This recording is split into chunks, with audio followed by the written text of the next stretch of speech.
Well, Janet Yellen served as U.S. Treasury Secretary from 2021 until earlier this year.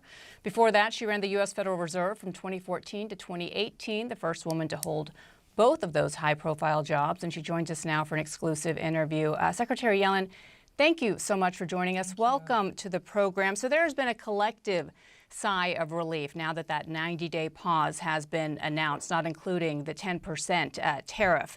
But there is still so much uncertainty about what comes next. The Economist headline this morning reads this: Trump's incoherent trade policy will do lasting damage. Even after his backtracking, the president has done profound harm to the world economy.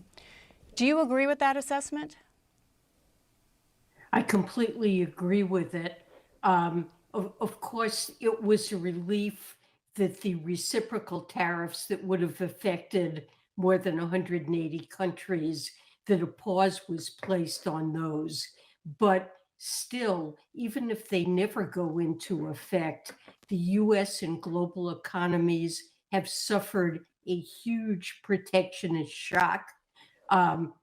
We have enormous, almost prohibitive tariffs on China, which is one of our most important sources of imports, very substantial tariffs still on Canada and Mexico, on the auto sector, and a 10% general tariff that applies to most countries around the world.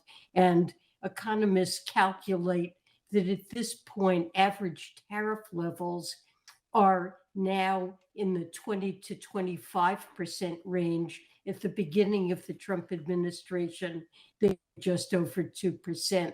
So even if the reciprocal tariffs are abandoned, we have the highest average tariff rate since 1934.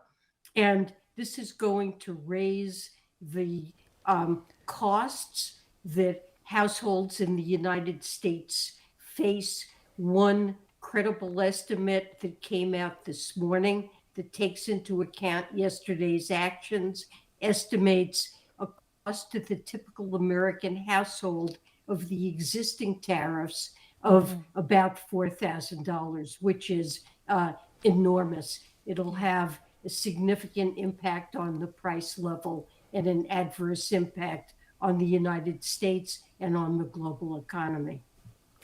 Janet, one of the things that we were covering a few months ago was the fact that Donald Trump had made several very, very controversial nominations to lead very serious cabinet positions.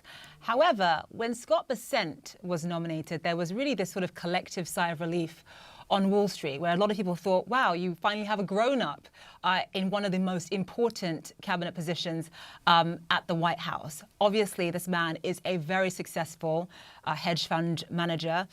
When you look at what is happening right now, here you have somebody who had the same job as you, somebody as Treasury Secretary, essentially trying to convince the American people that a global trade war would actually benefit them, that it would benefit Main Street.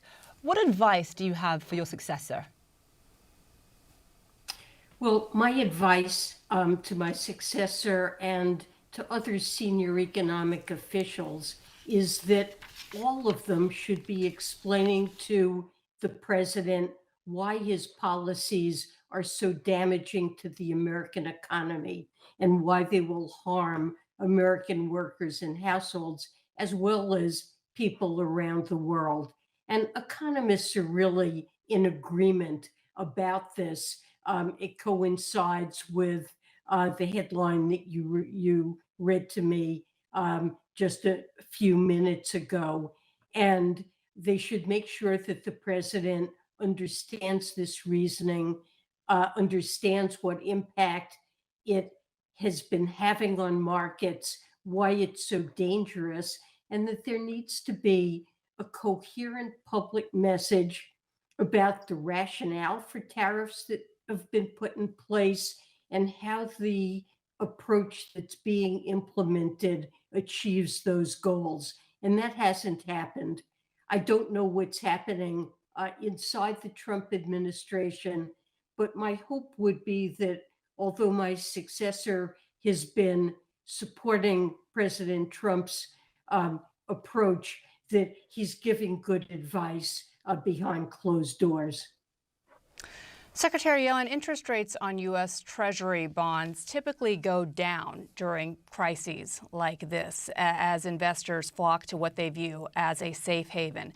That didn't happen this time, and it's reported that that's one of the reasons that President Trump even put a pause on these tariffs. Let me ask you, have foreign investors lost faith, in your view, in the credibility of the United States?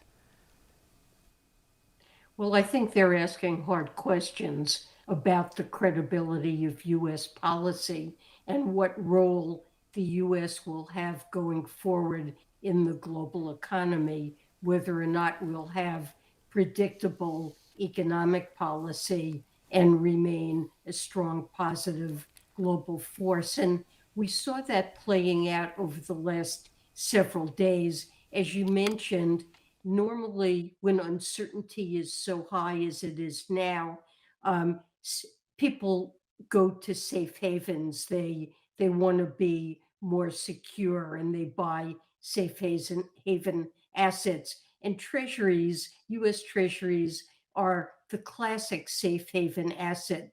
So you would expect to see treasury yields decline, and when that happens, the dollar would typically go down. But what we saw instead is that yields rose meaningfully, and that this seemed to suggest both the downward pressure on the dollar and the downward pressure on bond prices, that investors were questioning whether or not treasuries really are a safe haven. And, this could be very damaging. It caused highly leveraged hedge funds that hold U.S. treasuries to begin to sell their holdings. And that's something that could really begin to trigger financial instability if there is massive sales of U.S. treasuries. So my understanding is that this is something that was an influence on President Trump in getting him to pause the reciprocal tariffs, and it's certainly something that should be of concern. Secretary, I want to talk about another one of your successors, Jerome Powell. Jerome Powell's term ends in 2026, so in about a year or so. If you go back to Donald Trump's first term, he tried to sort of make very kind of controversial picks for the Federal Reserve Board of Governors, as I'm sure you'll remember, including Stephen Moore, including Judith Shelton. These are people who have very extreme views and are extremely controversial. He failed that time around. How concerned are you on that front if he's able to succeed on some of those controversial picks this time around? Well, I am concerned because I see the Fed as a tremendous source of stability in economic policy making. The Fed is independent. It prizes its independence. It focuses squarely on carrying out its dual mandate for price stability and maximum employment. And it's been very predictable, and I believe very thoughtful and sensible in its policy approach. And this really relies on good appointments of all of the officials who serve on the Federal Open Market Committee. I think that Jay Powell has done an excellent job of leading it. And yes, certainly in the past, President Trump has attempted to appoint individuals with ideas that are, I think, dangerous and certainly not mainstream. But it is a committee that's important. And to be successful, a chairman doesn't dictate policy. A chairman needs to convince other members of the committee to support the chairman's recommendations. And this is currently a committee with deep economic and market expertise.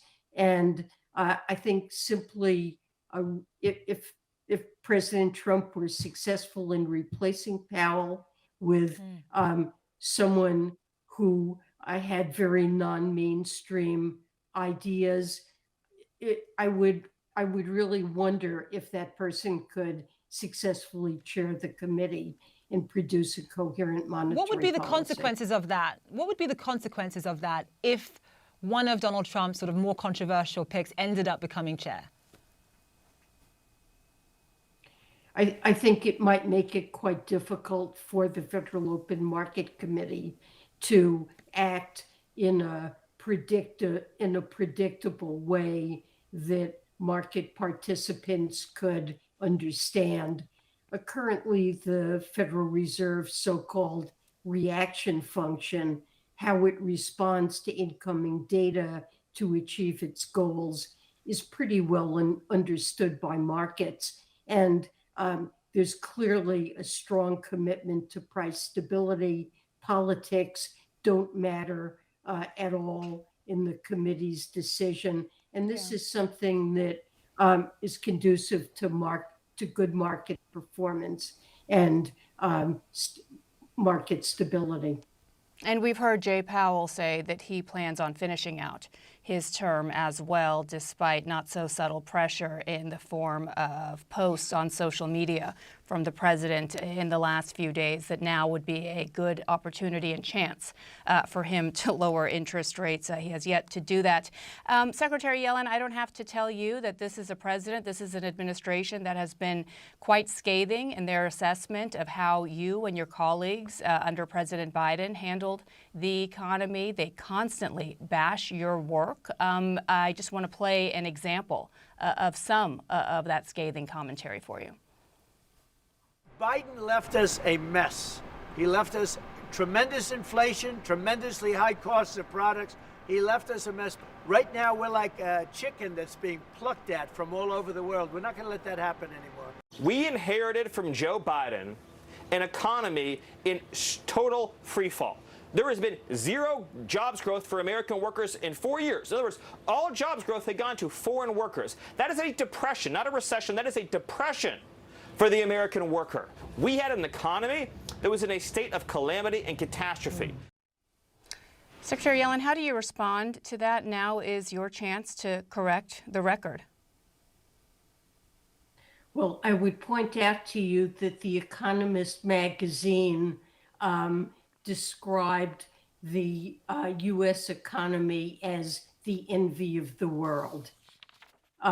President Trump inherited an economy where growth was very strong. The labor market was functioning very well with low unemployment and outstanding record of job creation, the absolute opposite of the clips that you just played. And inflation, while not yet at the Fed's 2% goal, was coming meaningfully down. And even this morning, we saw a CPI report that doesn't yet contain any evidence of a tariff effect and showed remarkably low inflation, getting closer and closer to the 2% goal. So we had a very well-functioning economy, and President Trump has taken a wrecking ball to it. You're now back to being a professor. I have to ask you, how would you grade how the Trump administration has handled the economy thus far? I'm afraid I could not give it a passing grade. I'm sorry. I think policy has been, this is the worst self-inflicted wound that I have ever seen an administration impose on a well-functioning economy. It is, if you take the whole complex of Trump policies, tariffs that, as I just said, could cost the average household up to around $4,000 a year. The DOGE cuts in services, whether it's for our veterans, Social Security, the Internal Revenue Service, the agencies the public interacts with, a spending plan that is likely to involve huge cuts in Medicaid and food stamps that lower income families particularly rely on, all in order to support tax cuts that mainly benefit the wealthy. You had an administration that said it's worker focused, and I really can't think of an overall economic agenda that could be more devastating on every front, from tariffs to cuts in government services to leaving very large deficits, taking policies that will expand the deficit when we need to see exactly the opposite. This is going to be devastating for American households and workers. And quickly, the likelihood of a recession due to President Trump's economic policies, in your view? Well, it's clearly risen. And in addition to the tariffs and the negative likely impact on consumer spending, we have a huge uncertainty shock. No one knows where any of this is going. We're now in a huge war with China, and the tariffs that have been imposed on China are what I would call prohibitive. They're going to result in massive impacts on the United States and the global economy. No one knows where these policies are headed. President Trump says he wants to create manufacturing jobs. What firm is going under these circumstances with this level of uncertainty is going to undertake a long-lived investment? And the shortage, the decline in investment spending and consumer spending could easily trigger a recession. So I think the odds have meaningfully risen. I wouldn't want to predict we will have one, but I'm certainly concerned about it. What a difference 3 months make. When you think about what happened when you left office, the US had a strong, resilient economy. Yes, there were inflationary pressures, but it was still strong and resilient. You look at where we are now, bond yields rising, the S&P and the Dow in correction territory. You've got companies like Walmart and Delta who are refusing to issue guidance for the year. And you have JP Morgan saying that there is now a 60% chance of a recession in this country. On top of that, Goldman Sachs saying there's a 45% chance of a recession as well. Janet Yellen, former US Treasury Secretary and former head of the US Federal Reserve, thank you. What an honor. Thank you so much for joining us today. We really appreciate Thank you for your having perspective. me. Please come back. Please come back. Thank you so much.